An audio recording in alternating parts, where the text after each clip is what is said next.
Hello dear students, তোমালোকক আমাৰ অন্য এটা ভিডিঅ'লৈ স্বাগতম জনাইছো। আজি আমি নৱম শ্ৰেণীৰ অসমীয়া বিষয়ৰ 12 নং পাঠ লোক সংস্কৃতিৰ প্ৰশ্ন উত্তৰসমূহ আলোচনা কৰিবলৈ ওলাইছো। যিসকল ছাত্ৰ-ছাত্ৰীয়ে এই পাঠটোৰ প্ৰশ্ন উত্তৰৰ বাবে ৰৈ আছে তোমালোকৰ কাৰণে এই ভিডিঅ'টো আগবঢ়াব ওলাইছো। আহা আমি পাঠটোৰ প্ৰশ্ন উত্তৰ শিতানলৈ আগবাঢ়ো। পাঠভিত্তিক প্ৰশ্ন উত্তৰ 1 নং ক লোককৃষ্টিৰ সাধাৰণ উত্তৰণক কি বোলা হয়? উত্তৰ লোককৃষ্টিৰ সাধাৰণ উত্তৰণক লোক সংস্কৃতি বোলা হয়। প্ৰশ্ন খ লোক সমাজত কোন সময়ৰ কথাৰ অধিক সমাদৰ? উত্তৰ লোক সমাজত পুৰণি দিনৰ কথাৰ অধিক সমাদৰ। প্ৰশ্ন গ লোককৃষ্টি কাক বোলে? উত্তৰ লোক বা জনৰ যি আচাৰ অনুষ্ঠান গীত পদ নৃত্য নাচ খোৱা লোৱা পিন্ধা উৰা পূজা উপাসনা ৰীতি-নীতি উৎসৱ অনুষ্ঠান খেলা ধূলা আদিৰ সমষ্টিক লোককৃষ্টি বোলা হয়। প্ৰশ্ন ঘ লোক সংস্কৃতিৰ দৃশ্যমান দিশক কি বোলা হয়? উত্তৰ লোক সংস্কৃতিৰ দৃশ্যমান দিশক ভৌতিক বা বস্তু সংস্কৃতি বোলা হয়। উঙ পাঠত উল্লেখিত লক্ষ্মীনাথ বেজবৰুৱাই সম্পাদনা কৰা সাধুকথাৰ পুথিখনৰ নাম কি? উত্তৰ বুঢ়িয়াৰ সাধু। প্ৰশ্ন 2 লোক সমাজ সম্পৰ্কে কিছুমান লোকতত্ত্ববিদে দিয়া কি ধাৰণা গ্ৰহণ কৰিব নোৱাৰি বুলি লিখকে কৈছে? এই ধাৰণা গ্ৰহণ কৰিব নোৱাৰাৰ কাৰণ কি? উত্তৰ কিছুমান লোকতত্ত্ববিদে লোক সমাজক সমাজৰ নিম্ন স্তৰৰ আখ্যা দিয়ে কিয়নো তেওঁলোক কৃষিজীৱী আৰু নিৰক্ষৰ। তেওঁলোকে লিখা পঢ়াক কম গুৰুত্ব দিয়ে। পুৰণি দিনৰ কথাৰ গুৰুত্ব তেওঁলোকৰ মাজত বেছি। যুক্তিতকৈ অধিক গুৰুত্ব দিয়ে বিশ্বাসক। পুৰণি ধাৰণকৰণ ৰীতি-নীতি ভূত-প্ৰেত ধৰ্মীয় কীৰ্ত ঔষধ চিকিৎসা আদিৰ প্ৰতি তেওঁলোকৰ আকৰ্ষণ অধিক। বেমাৰ আজাৰ ৰোগ ব্যাধি প্ৰাকৃতিক ঘটনা দুৰ্ঘটনা আদিকো তেওঁলোকে বিজ্ঞানসন্মত দৃষ্টিভংগীৰে নাচায়। এক কথাত বৈজ্ঞানিক মানসিকতা তেওঁলোকৰ নাই কোনো কথাতে। লোক সমাজ সম্পৰ্কে থকা এনে ধাৰণা পিছে লেখকে গ্ৰহণ কৰিব খোজা নাই। তেওঁৰ মতে মানসিকতা থাকিলেই যে এখন সমাজ উচ্চ স্তৰৰ হ'ব পাৰে সেই কথা গ্ৰহণযোগ্য নহয়। একেদৰে লোক সমাজৰ অংগীভূত মানুহ প্ৰায়ে গাঁৱে ভূঞে বাস কৰে যদিও গঞা লোক নগৰ চহৰৰো বাসিন্দা। আনহাতে অভিজাত শ্ৰেণীৰ লোক গাঁৱতো থাকে। গাঁৱৰ শিক্ষিত মানুহ গৈ ডাঙৰ বিজ্ঞানী হোৱাৰো উদাহৰণ আছে। তদুপৰি গাঁৱৰ মানুহ নহলে নগৰ চহৰৰ বিভিন্ন কাম কাজ নচলে। কৰ্মসূত্ৰে গৈ গঞা লোক চহৰ বা নগৰবাসী হয় আৰু তেওঁলোকেই হয়গৈ উচ্চ স্তৰৰ সমাজৰ অংশীদাৰ। সেয়ে লেখকে লোক সমাজ নিম্ন স্তৰৰ বোলা ধাৰণাটো গ্ৰহণযোগ্য নহয় বুলি ভাবে। প্ৰশ্ন 3 চমুটোকা লিখা। উত্তৰ নিচুকনি গীত। নিচুকনি গীত হ'ল সৰু ল'ৰা ছোৱালী বা শিশুক উমলোৱা আৰু নিচুকোৱা গীত। এই গীতবোৰক ধাইনাম বোলা হয়। নিচুকনি গীত হৈছে শিশু মনৰ অসংলগ্ন কল্পনা অপৰিপক্ক বিচিত্ৰ অনুভূতিৰ লগত সংগতি ৰক্ষা কৰি মৌখিকভাৱে সৃষ্টি হোৱা এবিধ লোকগীত। অপত্য স্নেহ আৰু মাতৃসুলভ অনুভূতি এই গীতবোৰৰ মাজেৰে প্ৰকাশ পাইছে। মিঠা কোমল সুৰৰ গীতবোৰৰ যোগেদি শিশু মনক এনে এখন সপোনৰ দেশলৈ লৈ যোৱা হয় য'ত কালৰ দৌৰাত্ম্য নাই, দূৰত্বৰ ব্যৱধান নাই আৰু যি বিচাৰে তাকে পায়। শিশুক বিমল আনন্দ দানেই এই গীতবোৰৰ প্ৰধান উদ্দেশ্য। প্ৰায়বোৰ নিচুকনি গীততে কথাৰ সংলগ্নতা নাই কিন্তু ছবি আছে। আলফুলীয়া কল্পনাৰ জাকি মাৰি উঠা ছবি শিশুৰ অসংলগ্ন মনৰ লগত খাপ খোৱা ভাৱৰ। কল্পনাপ্ৰৱণ বিশ্বাসপ্ৰৱণ শিশুৰ মনৰ লগত ৰজিতা খোৱাকৈ এই গীতবোৰ ৰচিত হৈছে।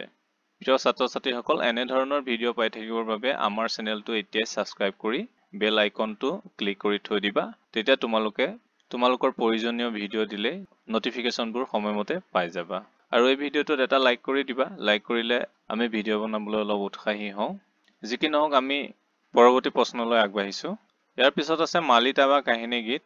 মালিতা বা কাহিনী গীতৰ মাজেদি একোটি আখ্যান বৰ্ণনা কৰা হয়। এনে গীতত বীৰত্বব্যঞ্জক বা আদি ৰসাত্মক কাহিনী, দুঃসাহসিক বা অতি প্ৰাকৃতিক ঘটনা আদিও বৰ্ণিত হয় যদিও কৰুণ ৰসে এনে গীতৰ প্ৰধান সুৰ। এইখিনি দাড়ি এডাল হ'ব লাগিছিলে। মালিতাক ইংৰাজীত বেলাড বুলিও কোৱা হয়। ফৰাচী বেলাৰ শব্দৰ পৰা বেলাড শব্দৰ উৎপত্তি হৈছে। বেলাৰ শব্দটোৱে নৃত্যক বুজায়। বেলাডৰ বাবে নৃত্য বা বাদ্য অপৰিহাৰ্য নহয়। অৱশ্যে বাদ্যযন্ত্ৰ সংগত কৰি নৃত্যৰ সহায়তে বেলাড গোৱা হয়। মালিতাত এফালে যেনেকৈ নাহৰৰ গীত, জয়মতী কুঁৱৰীৰ গীত, চিকন সৰিয়হৰ গীত, মণিৰাম দেৱানৰ গীত, হৰদত্ত বীৰদত্তৰ গীত আদিয়ে ঠাই পাইছে। সেইদৰে ঠাই পাইছে কিংবদন্তিপূৰ্ণ কমলা কুঁৱৰী, মইনামতী, মণিকোঁৱৰ, ফুলকোঁৱৰৰ গীত আদিয়েও। তদুপৰি ৰেলৰ আলি, মটৰ জাহাজ দুৰ্ঘটনা, বানপানী, ভূঁইকঁপ আদি বিষয়ো মালিতাৰ অন্তৰ্গত। বহুতো ধেমেলীয়া গীতৰ লগতে ঢোলৰ মালিতা, খোলৰ মালিতা, টোকাৰী মালিতা আদিও কাহিনী গীতৰ ভিতৰুৱা। বিভিন্ন দিশৰ পৰা মালিতাসমূহক 7টা ভাগত ভগাব পাৰি। পুৰাণগত মালিতা, নৈদানিক মালিতা, ঐতিহাসিক মালিতা, জনশ্ৰুতিমূলক মালিতা, যাদুমূলক বা অলৌকিক মালিতা, ব্যংগাত্মক মালিতা আৰু বাস্তৱানুক মালিতা। তাৰ পিছত আছে সাঁথৰ। সাঁথৰ হৈছে কিছুমান প্ৰশ্নৰ সমষ্টি। এই প্ৰশ্নবোৰ সাধাৰণ ধৰণৰ নহয়, প্ৰহেলিকাময় বা পাক লগা ধৰণৰ হয়। সদায় দেখি থকা বা জনা শুনা বস্তু এটাৰ বিষয়ে তৎক্ষণাৎ কোনেও বুজিব নোৱাৰাকৈ দিয়া আওঁপকীয়া বৰ্ণনাই হ'ল সাঁথৰ। সাঁথৰক দৃষ্টান্ত বুলিও কোৱা হয়। সাঁথৰ ভাঙিবলৈ সাধাৰণ জ্ঞানে কেতিয়াবা কাম দিলেও বেছিভাগ সময়তে ইয়াৰ প্ৰয়োজন হয় বুদ্ধিমত্তাৰ। ফকৰাৰ সৈতে সাঁথৰৰ মিল আছে যদিও ফকৰাবোৰ ভকতীয়া আৰু সাঁথৰ হৈছে ঐজ্জিক আৰু সাধাৰণ। আমোদ প্ৰদানেই সাঁথৰৰ মূল কথা যদিও সাঁথৰৰ দ্বাৰা বুদ্ধিৰ প্ৰখৰতাও জানিব পাৰি। পৃথিৱীৰ প্ৰায় সকলো ভাষাতে সাঁথৰ আছে। অসমীয়াত সাঁথৰ দুই প্ৰকাৰৰ, বৰ্ণনাত্মক সাঁথৰ আৰু তেতকুলিমূলক সাঁথৰ। তাৰপিছত আছে জনশ্ৰুতি। অঞ্চল অনুযায়ী মানুহৰ মুখে মুখে যিবোৰ লোক ইতিহাস বিষয়ক ঘটনা বা কাহিনী পৰম্পৰাগতভাৱে চলি আহিছে সেইবোৰেই জনশ্ৰুতি বা জনশ্ৰুতিমূলক মালিতা। জাতীয় আৰু সামাজিক নায়ক, ন্যায়বান অথবা অধাৰ্মিক নায়ক, স্থান, নদী, পৰ্বত, পাহাৰ, হ্ৰদ, পুখুৰী, অতীতৰ ভাস্কৰ্য আদিক কেন্দ্ৰ কৰিয়েই ৰচিত হয় জনশ্ৰুতি। এনে কাহিনী প্ৰচলিত অঞ্চলৰ জনসাধাৰণে সেই কাহিনীবোৰ সত্য ঘটনাৰ ইতিবৃত্ত বুলি ভাবে। ধৰ্মীয় বা নিৰপেক্ষ দৃষ্টিকোণ এনে কাহিনী পৰিলক্ষিত হ'ব পাৰে। বৰ্তমান সময়তকৈ কিছু বেলেগ সময়ৰ প্ৰতিচ্ছবি জনশ্ৰুতিত প্ৰতিফলিত হয় যদিও স্থানৰ ক্ষেত্ৰত পিছে সাদৃশ্যহে দেখা যায়।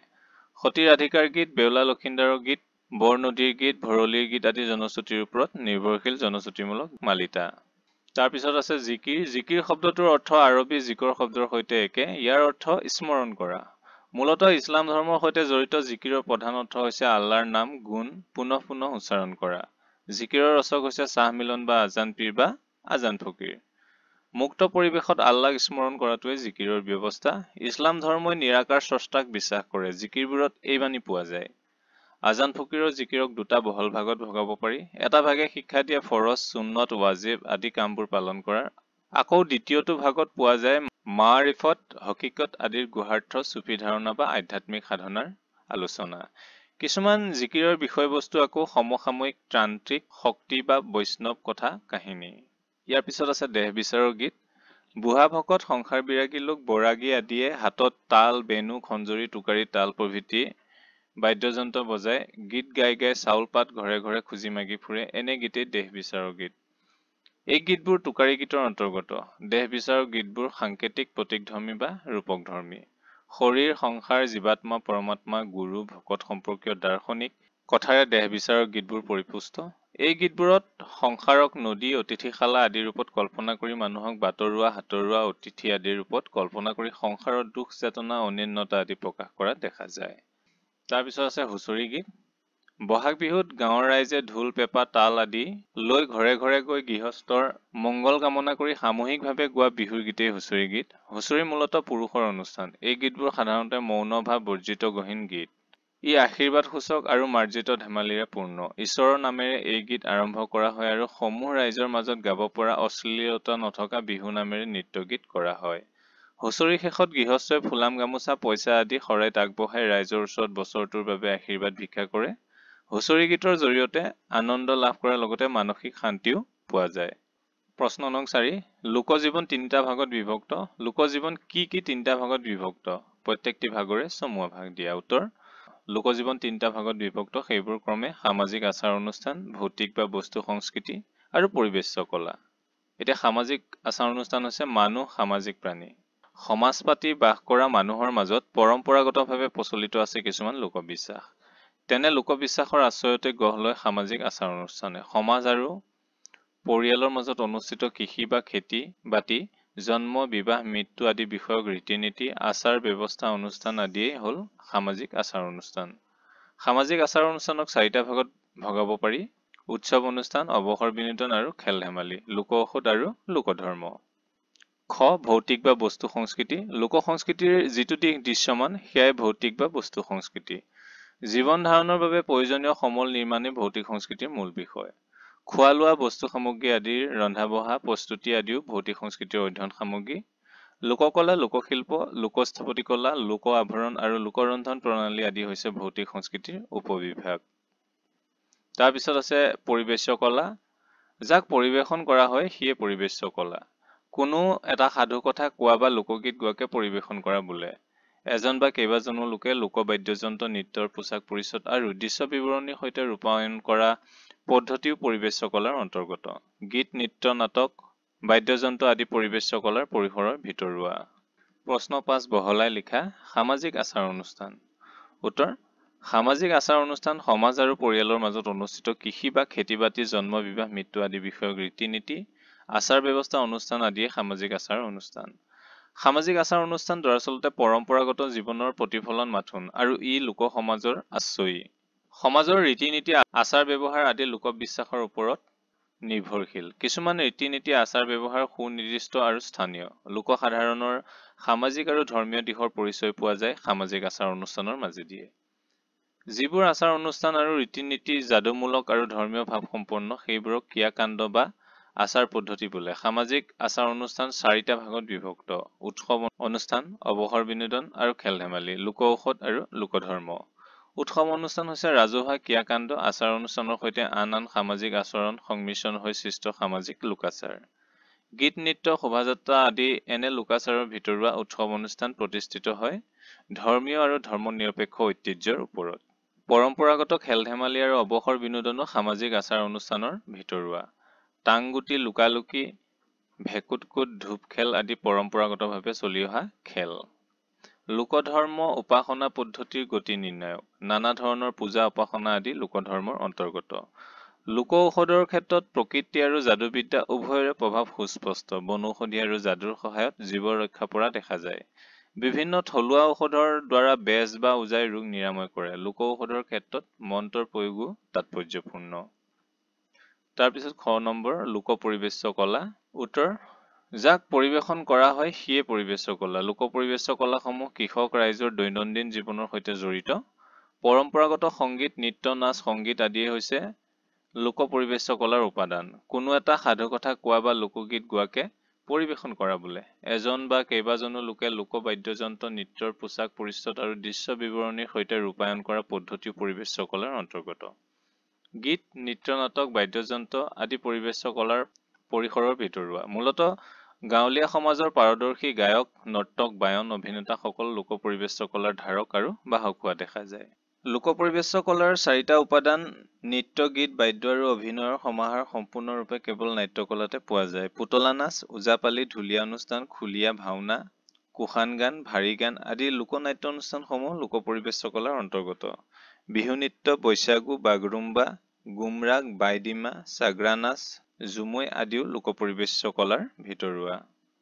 একেদৰে বিহুনাম, বাইখু, ঐনিতম, দুমাহী আলোন, হাইদাংগীত, চাথাৰ, বৰতৰ গীত আদিও লোক পৰিবেশ্য কলা। গত আছে ভৌতিক বা বস্তু সংস্কৃতি। জীৱন ধাৰণৰ বাবে প্ৰয়োজনীয় সমল নিৰ্মাণেই ভৌতিক সংস্কৃতিৰ মূল বিষয়। মানৱ জীৱনৰ মুখ্য প্ৰয়োজনীয় 3 সম্পদ খাদ্য, বাসস্থান আৰু পোচাক ভৌতিক সংস্কৃতিৰ ভিতৰুৱা। সেয়ে জীৱনৰ লগত ভৌতিক সংস্কৃতিৰ সম্পৰ্ক অতি গভীৰ। খোৱা খাদ্য প্ৰস্তুতকৰণ, ঘৰ-দুৱাৰ নিৰ্মাণ, পিন্ধিবলৈ কাপোৰ-কানি প্ৰস্তুতকৰণ আদিৰ লগতে দৈনন্দিন জীৱন যাপনত প্ৰয়োজনীয় বিবিধ সামগ্ৰীৰ নিৰ্মাণ কাৰ্যক ভৌতিক সংস্কৃতিয়ে সামৰে। লোক সংস্কৃতিৰ দৃশ্যমান দিশ ভৌতিক সংস্কৃতিৰ উপবিভাগ 5টা: লোককলা, লোকশিল্প, লোকস্থপতিকলা, লোক আভৰণ আৰু লোকৰন্ধন প্ৰণালী। লোকশিল্প হৈছে দৈনন্দিন জীৱনত ব্যৱহাৰ উপযোগী এনে বস্তু যিবোৰ পৰম্পৰাগতভাৱে প্ৰস্তুত কৰা হয়। লোকশিল্পক হস্তশিল্পও বুলিব পাৰি। মৃৎশিল্প, বাঁহ-বেতৰ শিল্প, কাঠ-কুহিলাৰ শিল্প, হাতীদাঁতৰ শিল্প আদি লোকশিল্পৰ ভিতৰুৱা। লোকশিল্পই ব্যৱহাৰিক প্ৰয়োজনীয়তা পূৰণ কৰাৰ লগতে যেতিয়া নান্দনিক সৌন্দৰ্যও দান কৰে তেতিয়া সেই শিল্প হৈ পৰে লোককলা। জীৱনক আনন্দ প্ৰদান কৰাটোৱেই লোককলাৰ মূল উদ্দেশ্য। লোকসাধাৰণে কোনো বিজ্ঞানসন্মত আদৰ্শ বা অনুকৃতিৰ অনুকৰণ নকৰাকৈ পৰম্পৰাগতভাৱে চৰ্চা কৰি অহা কলাই লোককলা। সাঁচিপতীয়া পুথিৰ চিত্ৰ, বিভিন্ন কাঠৰ মূৰ্তি, নামঘৰ, সত্ৰ আদিত থকা সিংহাসন আদি অসমৰ লোককলা।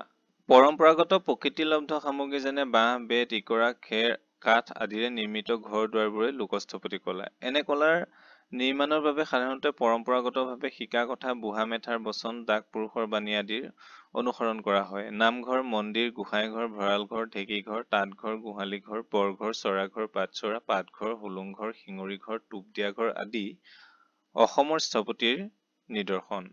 জনসাধাৰণে ব্যৱহাৰ কৰা পৰম্পৰাগত সাজ-পাৰ, আ-অলংকাৰ আদিয়ে লোক আভৰণ। ধুতি, শাৰী, মেখেলা চাদৰ, ৰিহা, চেলেং, এঙা চোলা, গুমচেঙৰ চোলা, নৰা চোলা, মোগলাই চোলা, গামোচা, চুৰিয়া, টঙালি, খনীয়া কাপোৰ, বৰ কাপোৰ আদি অসমৰ পৰম্পৰাগত সাজপাৰ। আকৌ লোকাপাৰ, কেৰু, মতামণি, বিৰি, মগৰ দানা, কেৰু, গলপতা, দুগদুগী, সাতসৰী, জোনবিৰি, গেজেৰা, ঢোলবিৰি আদি অলংকাৰ অসমীয়া লোকাভৰণৰ ভিতৰুৱা। পৰম্পৰাগত খাদ্য সামগ্ৰী আৰু তাৰ প্ৰস্তুতকৰণেই লোকৰন্ধন। পইতা ভাত, জা জলপান, লাৰু পিঠা, সান্দহ, গোটকাই, কোমল চাউল, লুথুৰি, খাৰ, টেঙা, কাহুদি, খাৰলি, ভাজি পুৰি, খৰিকাত দি, পাতত দি মাছ, পচলা, তিতা আদি পৰম্পৰাগত খাদ্য লোকৰন্ধনৰ অন্তৰ্ভুক্ত। প্ৰশ্ন 6, লোকনাট কিহৰ সমষ্টি বুলি লিখকে কৈছে? এই শ্ৰেণীৰ নাটত সংলাপৰ ওপৰত গুৰুত্ব দিয়া হয়নে? তোমাৰ নিজৰ কথাৰে লিখা। উত্তৰ: লোকনাট গীত আৰু নৃত্যৰ সমষ্টি বুলি লিখকে কৈছে। লোকনাটত সংলাপৰ ওপৰত অধিক গুৰুত্ব দিয়া নহয়। সংলাপৰ তুলনাত গীত আৰু নৃত্যৰ গুৰুত্ব বেছি। লোকনাট সাধাৰণতে লোকৰ বাবে অৰ্থাৎ সাধাৰণ গাঁৱলীয়া হোজা লোকৰ বাবে পৰিৱেশিত হয়। নিৰক্ষৰ বা সাধাৰণতে কম পঢ়া শুনা কৰা লোকক কথাতকৈ গীত আৰু নৃত্যই অধিক আকৰ্ষণ কৰে। কথাংশ বা সংলাপে তেওঁলোকক চুই নাযায়, কিয়নো তেওঁলোকে যুক্তিতকৈ অধিক বিশ্বাসক গুৰুত্ব দিয়ে। তেওঁলোকৰ মাজত মৌখিক কথাৰ সমাদৰ বেছি। নৃত্য গীতৰ মাজত থকা ভাৱৰেখীয়ে তেওঁলোকৰ চিন্তাক গতি দিয়ে। সংলাপে সেই গতিক দ্ৰুত নকৰে। সহজ সৰল গঞা লোকে নৃত্য গীতৰ মাজতে প্ৰয়োজনীয় সমল বিচাৰি পায়। প্ৰশ্ন 7, লোকসাহিত্যক কেইটা আৰু কি কি উপভাগত ভগাব পাৰি? ভাগবোৰৰ নাম লিখা। উত্তৰ: লোকসাহিত্যক 5 প্ৰকাৰৰ উপভাগত ভগাব পাৰি। ক. লোক বা মৌখিক কবিতা বা বাচিক কবিতা বা লোকগীত। খ. গদ্যধৰ্মী লোককথা। গ. প্ৰবচন, বচন, লোকোক্তি, যোজনা, পটন্তৰ। ঘ. সাঁথৰ আৰু ঙ. লোকভাষা। প্ৰশ্ন 8, ভৌতিক বা বস্তু সংস্কৃতিৰ অধ্যয়ন সামগ্ৰী কি? ইয়াৰ উপবিভাগ কি কি? উত্তৰ: জীৱন ধাৰণৰ বাবে প্ৰয়োজনীয় সমল নিৰ্মাণ নাইবা খোৱা লোৱা বস্তু সামগ্ৰী আদিৰ ৰন্ধা বঢ়া প্ৰস্তুতি আদিয়ে ভৌতিক বা বস্তু সংস্কৃতিৰ অধ্যয়ন সামগ্ৰী। ভৌতিক সংস্কৃতিৰ উপবিভাগসমূহ হ'ল লোককলা, লোকশিল্প, লোকস্থপতি কলা, লোক আভৰণ আৰু লোকৰন্ধন প্ৰণালী। প্ৰশ্ন 9, ঔ মাই জখুৱা হে মাই হে জখুৱা গীতটি কোনে লিখিত ৰূপ দিয়ে? উত্তৰ: এই গীতটি ডক্টৰ ভূপেন হাজৰিকাদেৱে লিখিত ৰূপ দিয়ে। প্ৰশ্ন 10, তাৎপৰ্য ব্যাখ্যা কৰা। লোক সংস্কৃতি পুৰণি হৈও নতুন, নতুন হৈও পুৰণি। উত্তৰ: লোক সমাজৰ সংস্কৃতিয়ে বা লোক সমাজৰ আচৰণৰ সমষ্টিয়ে লোক সংস্কৃতি। লোক সমাজত সাধাৰণতে পুৰণি দিনৰ কথাৰহে সমাদৰ অধিক। তেওঁলোক নিৰক্ষৰ বা কম পঢ়া শুনা কৰা লোক, সেয়ে তেওঁলোকে ছপা সমলতকৈ অধিক গুৰুত্ব দিয়ে মুখে মুখে চলি অহা গীত পদ, কথা কাহিনী, যোজনা, পটন্তৰ আদিত। লোক সমাজে যুক্তিতকৈ অধিক গুৰুত্ব দিয়ে বিশ্বাসত, সেয়ে তেওঁলোকক নতুন কথাতকৈ অধিক আকৰ্ষণ কৰে পিৰিয়ে পিৰিয়ে চলি অহা কথাবোৰে। এই কাৰণতে লোক সংস্কৃতি পুৰণি। কিন্তু পুৰণি বুলিয়ে লোক সংস্কৃতিক অৱহেলা কৰা নাযায়। লোক সংস্কৃতি সাধাৰণতে গাঁৱৰ ৰাইজৰ মাজত প্ৰচলিত সংস্কৃতি। গাঁৱৰ লোক এজনে শিক্ষা দীক্ষা লাভ কৰি বৈজ্ঞানিক মানসিকতা সমৃদ্ধ হয় আৰু কালক্ৰমত চহৰত বাস কৰিবলৈ লয়। তেওঁ লগত লৈ অহা সংস্কৃতিয়ে নতুনৰ পৰশত আধুনিক ৰূপ লয়, অৰ্থাৎ লোক সংস্কৃতিয়ে পুৰণি হৈও নতুন ৰূপ পৰিগ্ৰহ কৰে। নতুন ৰূপ ললেও ই নিজৰ স্বৰূপ নেহেৰুৱায়, সেয়ে লোক সংস্কৃতি নতুন হলেও পুৰণি হৈ থাকেই। দৰাচলতে সংস্কৃতি সদায় পৰিৱৰ্তনশীল। সময়ৰ সোঁতত ই যুগ সাপেক্ষে স্থিতি লাভ কৰে। তাহানিৰ পথাৰৰ বিহু মঞ্চ পালেও বিহুৰ মূল স্বৰূপ সলনি হোৱা নাই। ইয়াত আধুনিকতাৰ পৰশ লাগিছে মাত্ৰ। পৰিৱৰ্তিত সমাজত লোক সংস্কৃতি দ্বিতীয় অস্তিত্বত জীয়াই থাকে। সেয়ে ককা আইতাৰ মুখত শুনি অহা সাধু কথাই পৰিমাৰ্জিত ৰূপ গ্ৰহণ কৰি ছপা ৰূপত প্ৰকাশ পায়। এনেদৰে হুঁচৰি, জাৰি গীতকে ধৰি বিভিন্ন লোকসংগীতে মৌখিক ৰূপতকৈ পৰিশিষ্ট ৰূপত ছপাৰ মুখ দেখিছে। নিঃসন্দেহে সেয়া ক'ব পাৰি লোক সংস্কৃতি পুৰণি হৈও নতুন, নতুন হৈও পুৰণি। প্ৰশ্ন খ, সমাজৰ পৰিৱৰ্তনৰ লগে লগে লোক সংস্কৃতিৰো পৰিৱৰ্তন ঘটে। উত্তৰ: সমাজ শব্দৰ আভিধানিক অৰ্থ হৈছে উমৈহতীয়া নিয়ম শৃংখলা মানি চলা লোকৰ সমষ্টি। সাধাৰণতে গাঁৱলীয়া সমাজত প্ৰচলিত আচাৰ অনুষ্ঠান, গীত পদ, নৃত্য নাচ, খোৱা লোৱা, পিন্ধা উৰা, পূজা উপাসনা, ৰীতি উৎসৱ অনুষ্ঠান, খেলা ধূলা আদিৰ সমষ্টিয়ে লোক সংস্কৃতি। যিহেতু মানুহৰ মানসিকতা সলনি হোৱাৰ লগে লগে সমাজৰো নিয়ম শৃংখলা সলনি হয়, একেদৰে সলনি হয় সংস্কৃতিৰো। লোক সমাজ বা গঞা লোক সাধাৰণতে নিৰক্ষৰ বা কম শিক্ষিত। তেওঁলোকৰ মাজত পুৰণি দিনৰ কথাৰ সমাদৰ অধিক, সেয়ে তেওঁলোকৰ জীৱনত যুক্তিতকৈ অধিক গুৰুত্ব পায় বিশ্বাসে। তেওঁলোকৰ সংস্কৃতিও হৈ থাকে প্ৰায় মৌখিক। ছপা সমলৰ প্ৰতি তেওঁলোকৰ গুৰুত্ব কম। কিন্তু গাঁৱৰ ৰাইজৰ মাজৰ পৰাই বহু লোকে উচ্চ শিক্ষা লাভ কৰি বিভিন্ন কাৰণত গৈ চহৰৰ বাসিন্দা হয়। তেতিয়া তেওঁলোকে লগত লৈ যোৱা সংস্কৃতিয়ে চহৰীয়া সমাজৰ পৰশ পাই নতুন ৰূপ লাভ কৰে। পঢ়ি শুনি বিজ্ঞানসন্মত দৃষ্টিভংগী আহৰণ কৰাৰ বাবে তেওঁলোকৰ সংস্কৃতিত যুক্তিয়েও স্থান পায়। অৰ্থাৎ সমাজৰ পৰিৱৰ্তনৰ লগে লগে লোক সংস্কৃতিৰো পৰিৱৰ্তন ঘটে। পৰিৱৰ্তিত সমাজত লোক সংস্কৃতি দ্বিতীয় অস্তিত্বত জীয়াই থাকে। লোক সংস্কৃতিৰ প্ৰথম অস্তিত্ব হ'ল মৌখিক ৰূপ। গাঁৱৰ সমাজ গৈ যেতিয়া নগৰ চহৰ সমাজলৈ পৰিৱৰ্তিত হয় তেতিয়া সংস্কৃতিও শিক্ষাৰ পৰশত লিখিত ৰূপ পায়, ছপাৰ মুখ দেখে। ই লোক সংস্কৃতিৰ দ্বিতীয় অস্তিত্ব। মানুহৰ মুখে মুখে চলি অহা গীত পদ কথা কাহিনী আদি বিভিন্ন উপাদানে পৰিমাৰ্জিত ৰূপ লৈ আধুনিকতাৰ পৰশত যুগ সাপেক্ষে স্থিতি গ্ৰহণ কৰে সমাজ পৰিৱৰ্তনৰ লগে লগে। অৰ্থাৎ সমাজৰ পৰিৱৰ্তনে নিশ্চিতভাৱে কঢ়িয়াই লোক সংস্কৃতিৰো পৰিৱৰ্তিত পৰিমাৰ্জিত ৰূপ। প্ৰশ্ন 11 তলৰ শব্দকেইটাত মূৰ্ধন্য ন আৰু মূৰ্ধন্য স হোৱাৰ কাৰণ দৰ্শোৱা। কৃষি, অনুষ্ঠান, ধাৰণ, আহৰণ। এই প্ৰশ্নকেইটাৰ উত্তৰ নট্যবিধি আৰু সত্ৰবিধিৰ কিছুমান নিয়মৰ ওপৰত আধাৰিত। সেয়ে মই গোটেই শব্দকেইটাত কি কি কাৰণে মূৰ্ধন্য স আৰু মূৰ্ধন্য ন হৈছে ইয়াত বিশদভাৱে আলোচনা কৰিছো। তোমালোকে এইখিনি স্ক্ৰীনশ্বট লৈ বা ভিডিঅ'টো প'জ কৰি লিখি ল'বা। পিছৰ প্ৰশ্নলৈ আগবাঢ়িছো। 12 নম্বৰ বিপৰীত অৰ্থ বুজোৱা শব্দ লিখা। উত্তৰ বিশ্বাস, অবিশ্বাস, মৌখিক, লিখিত, সংযোগ, বিয়োগ, প্ৰয়োজনীয়, অপ্ৰয়োজনীয়, জন্ম, মৃত্যু, উচিত, অনুচিত। 13 নম্বৰ সমাৰ্থক শব্দ লিখা। উত্তৰ গঞা, গাঁৱলীয়া বা চহা, পিতা, পিতৃ, দেউতা, পিতাই, বোপাই, বেমাৰ, ৰোগ, অসুখ, নৰিয়া, চহৰ, নগৰ, লোক, ব্যক্তি, জন, মানুহ। এতিয়া আহিছো মোষ্ট ইম্পৰ্টেণ্ট অতিৰিক্ত প্ৰশ্ন উত্তৰ শিতানলৈ। প্ৰশ্ন 1 লোক শব্দটোৰ সলনি কি কি শব্দ ব্যৱহাৰ কৰিব পৰা যায়? উত্তৰ লোক শব্দটোৰ সলনি জন, গঞা, গণ আদি শব্দ ব্যৱহাৰ কৰিব পৰা যায়। প্ৰশ্ন 2 লোক পদটোৱে কি বুজায়? উত্তৰ আমি ৰাইজ বুলিলে যি বুজো তেনে অৰ্থকে লোক পদটোৱে বুজায়। প্ৰশ্ন 3 লোক সংস্কৃতি বুলিলে চমুকৈ কি বুজায়? উত্তৰ লোক সংস্কৃতি বুলিলে চমুকৈ জনসাধাৰণ বা লোকসাধাৰণৰ আচৰণসমূহৰ বিষয়ে বুজায়। প্ৰশ্ন 4 লোক সংস্কৃতিক আৰু কি কি বুলিব পাৰি? উত্তৰ লোক সংস্কৃতিক আৰু গঞা সংস্কৃতি বা সৰ্বসাধাৰণৰ সংস্কৃতি বুলিব পাৰি। প্ৰশ্ন 5 ডক্টৰ প্ৰফুল্ল দত্ত গোস্বামীয়ে সাধাৰণতে কাক লোক বা জন বুলি আখ্যা দিছিল? উত্তৰ বিশেষভাৱে লিখা পঢ়া নথকা গঞা লোককে ডক্টৰ প্ৰফুল্ল দত্ত গোস্বামীয়ে সাধাৰণতে লোক বা জন বুলি আখ্যা দিছিল। প্ৰশ্ন 6 লোক বা জনসকল সাধাৰণতে ক'ত বাস কৰে? উত্তৰ গাঁৱে ভূঞে বাস কৰে।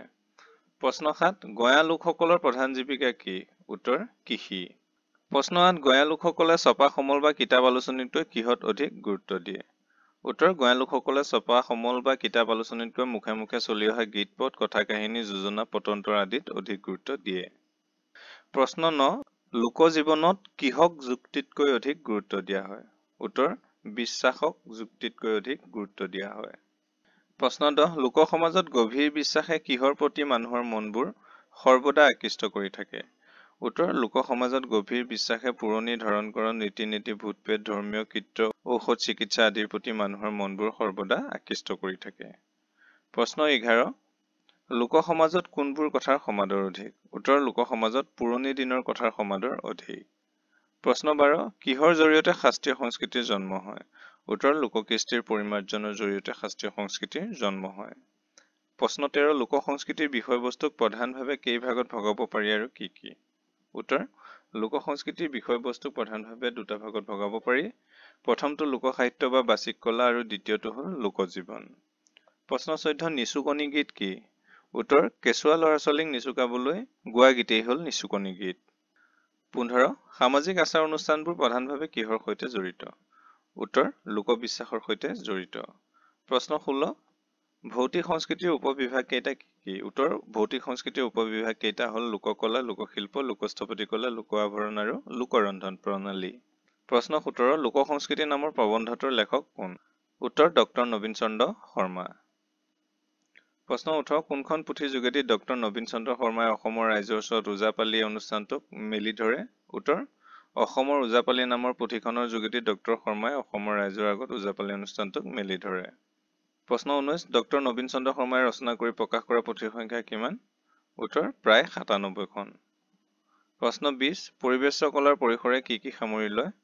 উত্তৰ পৰিবেশ্য কলাৰ পৰিসৰে গীত, নৃত্য, নাটক, বাদ্যযন্ত্ৰ আদিক সামৰি লয়। প্ৰশ্ন 21 লোকনাটত সংলাপৰ তুলনাত কিহৰ গুৰুত্ব অধিক? উত্তৰ গীত আৰু নৃত্যৰ গুৰুত্ব অধিক। প্ৰশ্ন 22 লোকজীৱনক কেইটা ভাগত ভগাব পাৰি? উত্তৰ তিনিটা ভাগত ভগাব পাৰি। প্ৰশ্ন 23 লোকনাট কিহৰ সমষ্টি? উত্তৰ লোকনাট, গীত আৰু নৃত্যৰ সমষ্টি। প্ৰশ্ন 24 গদ্যধৰ্মী লোককথাৰ উপশ্ৰেণীসমূহ কি কি? উত্তৰ গদ্যধৰ্মী লোককথাৰ উপশ্ৰেণীসমূহ হ'ল পুৰাণ কথা, জনশ্ৰুতি আৰু সাধু কথা। চমু প্ৰশ্ন উত্তৰ 1 লোক সমাজৰ মানুহে কিয় নতুন কথা, নতুন উপদেশ আদিতকৈ পিৰিয়ে পিৰিয়ে চলি অহা কথাত অধিক গুৰুত্ব দিয়ে?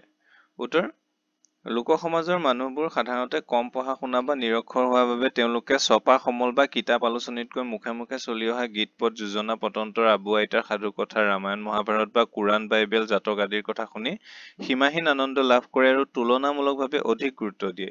সেয়েহে তেওঁলোকে নতুন কথা, নতুন উপদেশ আদিতকৈ পিৰিয়ে পিৰিয়ে চলি অহা কথাত অধিক গুৰুত্ব দিয়ে। প্ৰশ্ন 2 লোক বা মৌখিক বা বাচিক কবিতা আৰু লোকগীতক কি কি উপশ্ৰেণীত ভাগ কৰা হৈছে?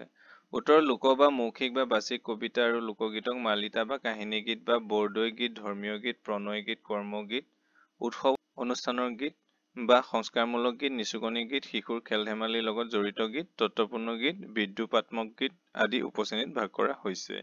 প্ৰশ্ন 3 সামাজিক আচাৰ অনুষ্ঠান বুলিলে কি বুজা? ইয়াক কেইটা ভাগত বিভক্ত কৰা হৈছে আৰু কি কি? উত্তৰ সমাজ আৰু পৰিয়ালৰ মাজত অনুষ্ঠিত কৃষি বা খেতি-বাতি, জন্ম, বিবাহ, মৃত্যু আদি বিষয়ক ৰীতি-নীতি, আচাৰ ব্যৱস্থা, অনুষ্ঠান আদিয়ে হ'ল সামাজিক আচাৰ অনুষ্ঠান।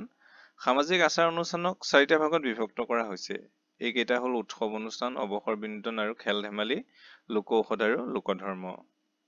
প্ৰশ্ন 4 লোক পৰিবেশ্য কলা বুলিলে কি বুজা?